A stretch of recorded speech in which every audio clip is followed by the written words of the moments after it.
Le grand remplacement touche toute la France. Et les nuisances de l'immigration touchent toute la France. Le sujet, c'est effectivement ce fameux grand remplacement, c'est-à-dire qu'il y a un peuple qui remplace un autre, qui tiers-mondise le pays avec une civilisation différente, une civilisation islamique. Le grand remplacement, moi j'ai pas peur des mots, des formules. Depuis plusieurs années, l'immigration de masse a modifié la population. C'est un élément statistique. Tu sais ce qui m'énerve quand on banalise des idées meurtrières?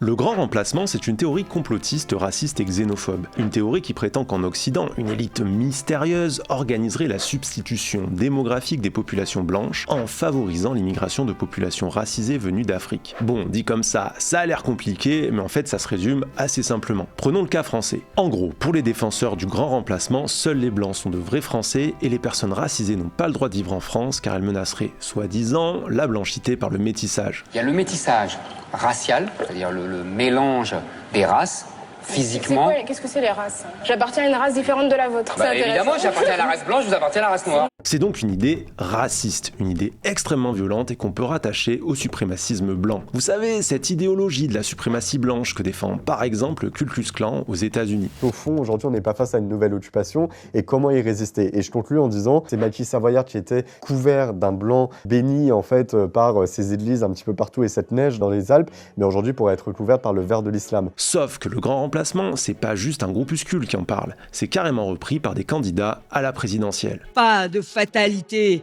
ni au grand déclassement, ni au grand remplacement. Il existe aujourd'hui des endroits où le fait de ne pas être issu de l'immigration peut poser problème à des gens qui vivent dans ces quartiers et qui peuvent se sentir exclus. Il y a des endroits où il y a des regroupements qui se sont faits génération après génération et qui donnent le sentiment qu'on est dans une forme de colonisation à l'envers, ce que m'a dit un jour une de mes concitoyennes qui me disait, après avoir voté longtemps pour la gauche, qu'elle ne voulait plus voter pour nous parce qu'elle avait le sentiment d'être colonisée. Un usage d'autant plus problématique quand on sait que le grand remplacement est clairement né dans les milieux antisémites de la fin du 19e siècle. On le retrouve par exemple chez le très antisémite Maurice Barrès qui écrit le 15 février 1900 « L'abaissement de notre natalité détermine l'envahissement de notre territoire et de notre sang par des éléments étrangers qui aspirent à soumettre les éléments nationaux. » C'est déjà quasiment le grand remplacement tel qu'on le connaît aujourd'hui. La seule différence notable, c'est qu'on est alors en pleine affaire Dreyfus et que l'étranger dangereux pour Barrès,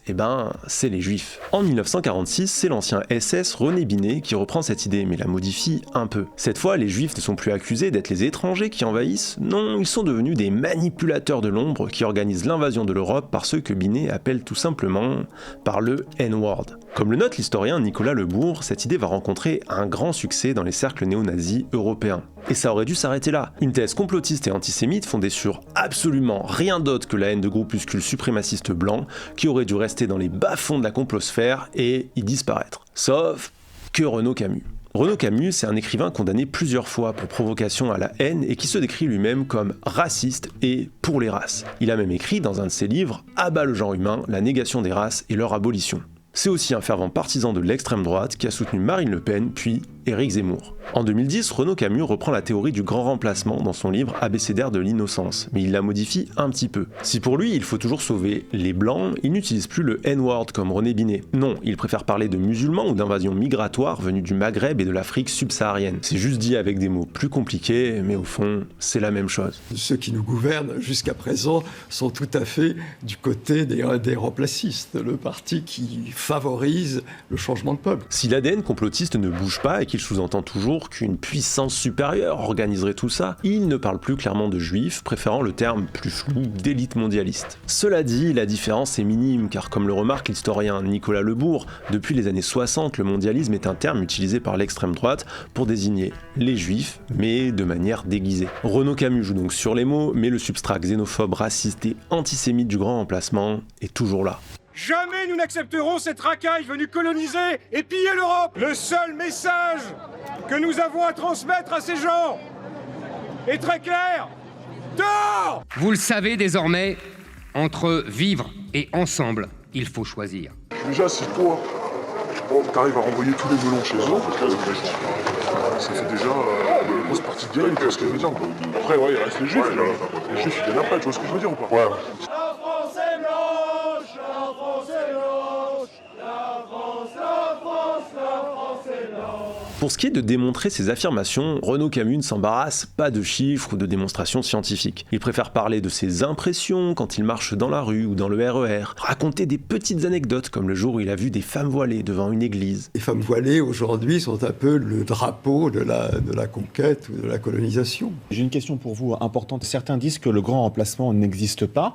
Est-ce que vous les comprenez et pourquoi il faudrait vous croire vous ? Ce que je dis est, il faut croire vos yeux, ce que vous voyez. Si vous ne voyez pas qu'il y a de grand remplacement, je ne peux absolument rien pour vous et rien pour eux. Soyons honnêtes, c'est plus que léger. Mais la réalité, c'est qu'il peut pas faire beaucoup mieux, parce que le grand remplacement est totalement indémontrable. Tous les statisticiens et démographes qui ont travaillé sur la question le disent, c'est une absurdité sans aucun fondement scientifique. Ce grand remplacement est donc une galéjade comparable à la sardine qui aurait bouché l'entrée du port de Marseille. D'ailleurs, si le sujet vous intéresse, je vous renvoie à notre épisode sur le tsunami migratoire. Malheureusement, une idée même mensongère peut tuer, et la théorie du grand remplacement est à l'origine de plusieurs attentats. On peut citer les 51 morts des mosquées de Christchurch, les 3 morts de la synagogue de Poway, les 22 morts de l'attentat d'El Paso, les 11 morts de la synagogue de Pittsburgh et les 10 morts de l'attentat de Buffalo. À chaque fois, les assassins ont fait référence au grand remplacement et à la défense d'une soi-disant race blanche. Brenton Tarrant, le terroriste de Christchurch, avait même écrit un manifeste intitulé tout simplement « Le grand remplacement ». Interrogé sur sa responsabilité dans la diffusion de l'idéologie à l'origine de ces attentats par le journaliste James Macaulay, Renaud Camus lui répondra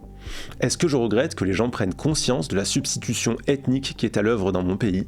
Non, bien au contraire. » Voilà, donc quand vous entendez parler de grand remplacement, même si les formules sont jolies et ne vous semblent pas radicales, n'oubliez pas qu'il s'agit d'une théorie complotiste et raciste créée par des antisémites et popularisée par des nazis et des suprémacistes blancs. Une théorie qui n'a aucun fondement scientifique, débunkée en long, en large et en travers, et qui est à l'origine d'une centaine de morts depuis 2018.